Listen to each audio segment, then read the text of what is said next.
राधे कृष्ण राधे कृष्ण। तुम्हारी कितनी आयु है और तुम किन किन वृत्तांतों का स्मरण करते हो? वशिष्ठ जी द्वारा पूछे हुए इन प्रश्नों का भुसुंड द्वारा समाधान। भुसुंड जी ने कहा, मुनि, मैं जो निर्विघ्नता पूर्वक आपका दर्शन कर रहा हूँ, इससे प्रतीत होता है कि चिरकाल से संचित किए गए मेरे पुण्यों का फल आज ही प्रकट हुआ है। मुनिराज, आज आपके दर्शन से यह घोंसला, यह शाखा, यह मैं और यह कल्पतरु, ये सब के सब पवित्र हो गए। श्री वशिष्ठ जी ने पूछा, पक्षीराज, उस प्रकार बलवान एवं अगाध बुद्धि संपन्न तुम्हारे भाई यहाँ दिखाई क्यों नहीं देते? अकेले तुम ही क्यों दृष्टिगोचर हो रहे हो? भुसुंड जी ने कहा, निष्पाप महर्षि, हम लोगों को यहाँ रहते हुए बहुत लंबा समय व्यतीत हो गया है। यहाँ तक कि दिन की भांति युगों की पंक्तियाँ समाप्त हो गई।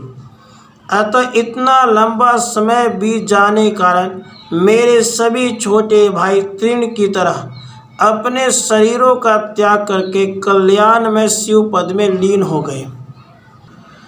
क्योंकि चाहे कोई दीर्घायु हो, महान हो, सज्जन हो, बलवान हो, कैसे भी क्यों न हो, अलक्षित स्वरूप वाला काल सभी को निकल जाता है। श्री वशिष्ठ जी ने पूछा, प्यारे व्यासराज, जिस समय प्रलय वायु अनवरत वेग पूर्वक बहने लगती है, उस समय क्या तुम्हें खेद नहीं होता? उदयाचल और अस्ताचल के अरण्य समूहों को भस्म करने वाली सूर्य के किरणों से क्या तुम्हें कष्ट नहीं होता? यह कल्प वृक्ष जो स्वयं ही अत्यंत ऊंचा है तथा ऊंचे से ऊंचे स्थान पर स्थित है, जागतिक विषम शोभों से शुद्ध क्यों नहीं होता? भुसुंड जी ने कहा, भगवान, हम सदा परमात्मा में ही संतोष मानकर स्थित रहते हैं, इसलिए भ्रम के अवसर आने पर भी हमें कभी इस जगत में भ्रम नहीं होता। ब्राह्मण, हम अपने स्वभाव मात्र से संतुष्ट रहते हैं और कष्टदायक विचारों से मुक्त होकर अपने इस घोंसले में रहकर केवल काल यापन करते हैं। हमें न तो इस देह के जीवित रहने से किसी फल की अभिलाषा है और न हम मरण द्वारा इसका विनाश ही चाहते हैं, क्योंकि हम लोग वर्तमान समय में जिस प्रकार स्थित हैं वैसे ही आगे भी स्थित रहेंगे। हमने प्राणियों की जन्म मरण आदि दशाओं का अवलोकन कर लिया और हमारे मन ने अपने चंचल स्वरूप का सर्वथा त्याग कर दिया है। निरंतर शांति प्रदान करने वाले अपने अविनाशी सच्चिदानंद घन स्वरूप ज्ञान में स्थित होकर मैं इस कल्प वृक्ष के ऊपर बैठा हुआ सदा काल की कलापूर्ण गति को जानता रहता हूँ। ब्राह्मण, मैं रत्न सदृश चमकीले पुष्प गुच्छों के प्रकाश से युक्त इस कल्पलता गिरी में बैठकर प्राणायाम के द्वारा योग बल से संपूर्ण कल्प की बात जान लेता हूँ। मैं इस ऊंचे शिखर पर बैठा हुआ अपनी बुद्धि से लोकों के कालक्रम की स्थिति को जानता रहता हूँ। मुनिवर, मेरा मन सार और असार वस्तुओं का विभाग करने वाले ज्ञान की प्राप्ति से उत्तम शांति को प्राप्त हो गया है, अतः उसकी चंचलता नष्ट हो गई है और अब यह शांत होकर भली भांति स्थिर हो गया है। अगाध बुद्धि संपन्न महर्षि, सांसारिक व्यवहारों से उत्पन्न मिथ्या आशा रूपी पाशों से बंधा हुआ भूलोकवासी साधारण कौआ जिस प्रकार शिष्कारियों से भयभीत हो जाता है, उस प्रकार मैं भयभीत नहीं होता, क्योंकि उत्कृष्ट शांति रूप धर्म वाली तथा आत्म प्रकाश से शीतल हुई बुद्धि द्वारा जागतिक माया को देखते हुए हम लोग धैर्य संपन्न हो गए हैं। इसीलिए भयंकर दशाओं में भी हमारी बुद्धि पर्वत के समान स्थिर रहती है। परम ऐश्वर्यशाली मुनि समस्त भूत समुदाय व्यवहार दृष्टि से आते और जाते हैं, परंतु परमार्थ दृष्टि से न कोई आता है न जाता है। अतः इस विषय में हम लोगों का भय कैसा? क्योंकि प्राणी समुदाय रूपी तरंगों से युक्त है तथा काल सागर में प्रवेश करने वाली संसार संहिता के तट पर स्थित होते हुए भी हम लोग उसकी उपेक्षा कर रहे हैं। जिनके शोक भय और आयास नष्ट हो चुके हैं तथा जो आत्मलाभ से संतुष्ट हैं, ऐसे आप सरीखे उत्तम पुरुष हम लोगों पर अनुग्रह करते रहते हैं। इसलिए हम लोग सारे दुखों से मुक्त हो गए हैं।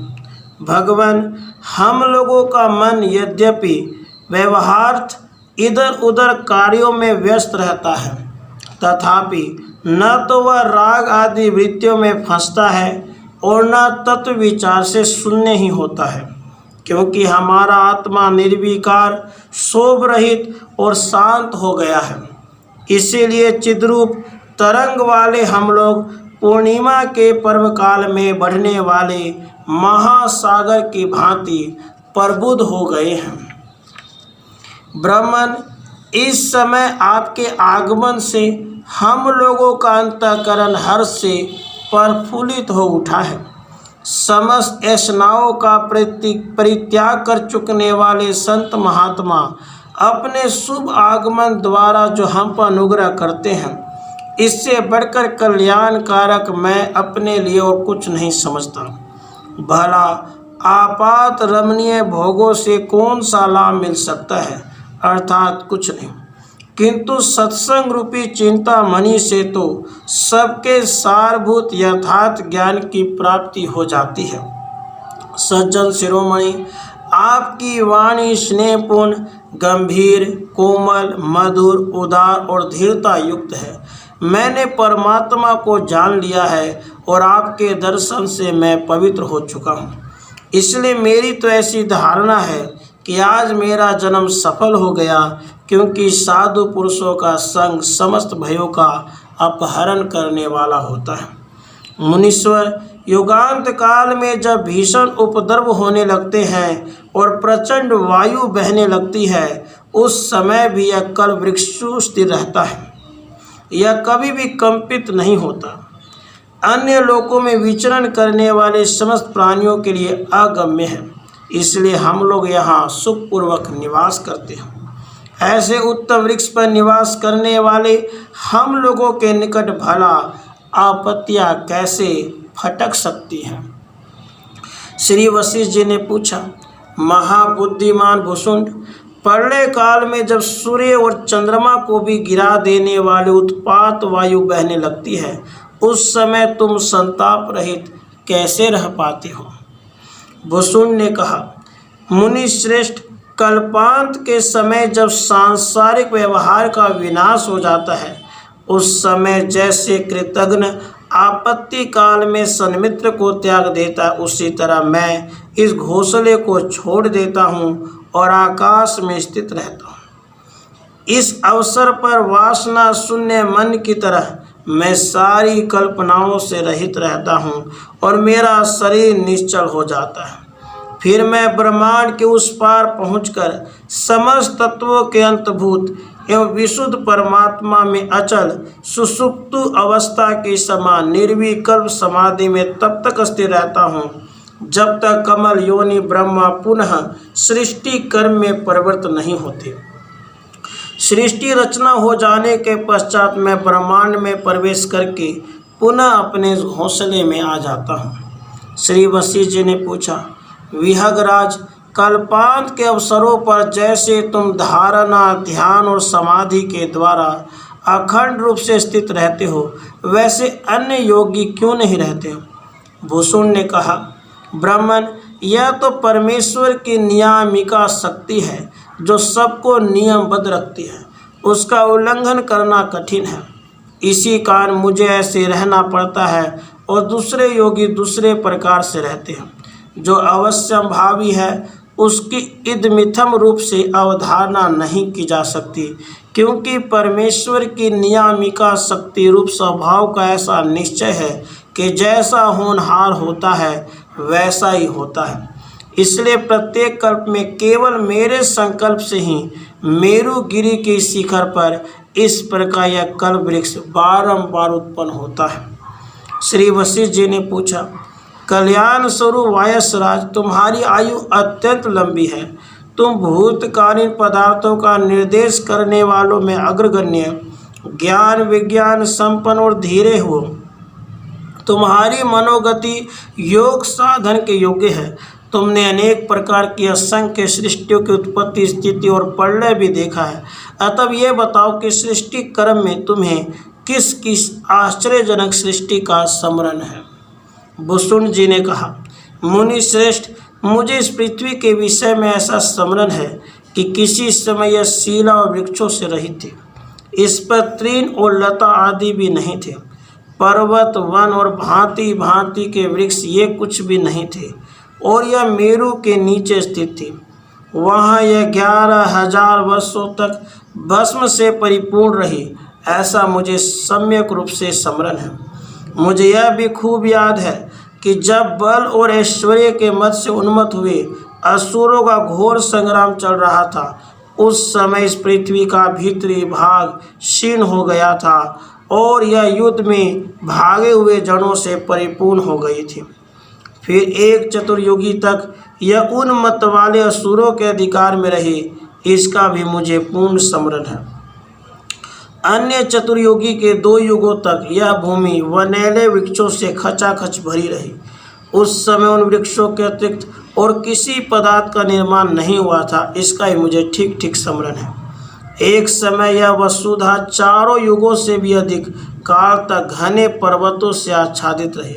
उस पर मनुष्य चल फिर भी नहीं सकते थे, यह भी मुझे याद है। मुझे वह समय भी याद आता है जब अंतरिक्ष आदि लोकों में समस्त विमानचारी देवता भय के कारण अंतर्धान हो गए थे और यह पृथ्वी वृक्ष शून्य होकर अंधकार से आच्छादित हो गई थी। इनका तथा इनके अतिरिक्त अन्य बहुत सी बातों का मुझे स्मरण है, परंतु इस विषय में अधिक कहने से क्या लाभ। जो सार वस्तु है उससे मैं संक्षेप से कहता हूँ, सुनिए। ब्राह्मण, मुझे तो यहाँ तक स्मरण है कि मेरे सामने सैकड़ों चतुर्युगियाँ बीत गईं। ऐसे असंख्य मनुष्य समाप्त हो गए जो सब के सब प्रभाव आधिक्य से परिपूर्ण थे। मुझे एक ऐसी सृष्टि का स्मरण है जिसमें पर्वत और भूमि का नाम निशान भी नहीं था। चंद्रमा और सूर्य के बिना ही पूर्ण प्रकाश छाया रहता था और देवता तथा सिद्ध मानव आकाश में ही रहते थे। मुझे ऐसी एक और सृष्टि का स्मरण है जिसमें न कोई इंद्र था, न भूपाल, न उत्तम, मध्यम और अधम का भेद भी नहीं था। सब एक रूप था और दिशा मंडल अंधकार से व्याप्त था। मुनिराज, पहले सृष्टि रचना का संकल्प हुआ, फिर तीनों लोकों का निर्माण हुआ। उस त्रिलोकी में अवान्तर प्रदेशों का विभाग होने के बाद उनमें 7 कुल पर्वतों की स्थापना हुई। उन्हीं प्रदेशों में जम्बू द्वीप की पृथक स्थापना हुई। ब्रह्मा जी ने उस जम्बू द्वीप में ब्राह्मण आदि वर्ण, उनके धर्म और उन वर्णों के लिए योग्य विद्या विशेषों की सृष्टि की। तत्पश्चात अवनी मंडल एवं नक्षत्र चक्र की स्थिति और ध्रुव मंडल का निर्माण किया। उसके बाद चंद्रमा और सूर्य की उत्पत्ति, इंद्र और उपेंद्र की व्यवस्था, हिरण्याक्ष द्वारा पृथ्वी का अपहरण, वरा रूपधारी भगवान द्वारा उसका उद्धार, भूपालों की रचना, मत्स्य रूपधारी भगवान द्वारा वेदों का लाया जाना, मंदराचल का उन्मूलन, अमृत के लिए क्षीर सागर का मंथन, गरुड़ का शैशव जबकि उनके पंख नहीं जमे थे, और सागरों की उत्पत्ति आदि जो निकटतम सृष्टि की स्मृतियाँ हैं, उन्हें तो मेरी अपेक्षा अल्प आयु वाले योगी भी स्मरण करते हैं। अतः उनमें मेरी क्या आदर बुद्धि हो सकती है। मुनिश्रेष्ठ, हयग्रीव, हिरण्याक्ष, कालनेमी, बल, हिरण्यकशिपु, क्रात, बलि और प्रहलाद आदि असुरों में शिबी, नयंक, पृथु, उलाख्य, वैन्य, नाभाग, केली, मल, मानधाता, सगर, दिलीप और नहुस आदि नरेशों में आत्रेय, व्यास, वाल्मीकि, शुक, वात्सायन, उपमन्यु, मणिमंकी और भगीरथ आदि महर्षियों में कुछ तो सुदूर भूतकाल में, कुछ निकटतम अतीत में और कुछ इसी वर्तमान सृष्टि में उत्पन्न हुए हैं। अतः इनके स्मरण की तो बात ही क्या है। मुनिवर, आप तो ब्रह्मा के पुत्र हो, आपके भी 8 जन्म हो चुके हैं। इस 8वें जन्म में मेरा आपके साथ समागम होगा, यह मुझे पहले से ही ज्ञात था। यह वर्तमान सृष्टि जैसी है, इसके जैसे आचरण है और जैसा इसका अवयव संस्थान एवं दिशागण है, ठीक इसी तरह की 3 सृष्टियाँ पहले भी हो चुकी है, जिनका मुझे भली भांति स्मरण है। अमृत के लिए जिसमें मंदराचल के आकर्षण के प्रयास से देवता और दैत्य व्याकुल हो गए थे, ऐसा यह 12वां समुद्र मंथन है, यह भी मुझे स्मरण है। मुने, प्रत्येक युग में अध्येता पुरुषों की बुद्धियों के न्यून अधिक होने के कारण ब्रह्मचर्य आदि क्रियाओं, शिक्षा, कल्प आदि अंगों और स्वर आदि के उच्चारण पूर्वक पाठ की विचित्रता से युक्त वेद भी मेरे स्मृति पथ में वर्तमान है। निष्पाप महर्षि, युग युग में जो एकार्थक, विस्तार युक्त तथा बहुत से पाठ भेद वाले पुराण प्रवृत्त होते हैं, उन सब का ही मुझे स्मरण है। पुनः प्रत्येक युग में वेद आदि शास्त्रों के ज्ञाता व्यास आदि महर्षियों द्वारा विरचित महाभारत आदि इतिहास मुझे याद है। इनके अतिरिक्त रामायण नाम से प्रसिद्ध जो दूसरा महान आश्चर्यजनक इतिहास है, जिसकी श्लोक संख्या 1,00,000 है, उस ज्ञान शास्त्र का ही मुझे स्मरण है। उस शास्त्र में बुद्धिमानों के लिए हाथ पर रखे हुए फल की तरह श्री राम की तरह व्यवहार करना चाहिए, परंतु रावण के विलासी जीवन का अनुकरण नहीं करना चाहिए, ऐसा ज्ञान बताया गया है।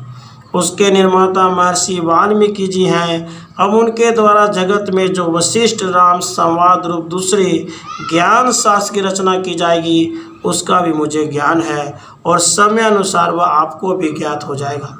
यह जगत स्वरूप भ्रांति जल में बुदबुदों के समान कभी स्थित सी दिख पड़ती है, किंतु वास्तव में इसका किसी भी काल में अस्तित्व नहीं है। मेरे पिता चंड के जीवन काल में इस कल्पतरु की जैसी शोभा और जैसा संगठन था, वह आज भी वैसा है, इसलिए इस समय मैं यहाँ स्थित हूँ। राधे कृष्ण, राधे कृष्ण।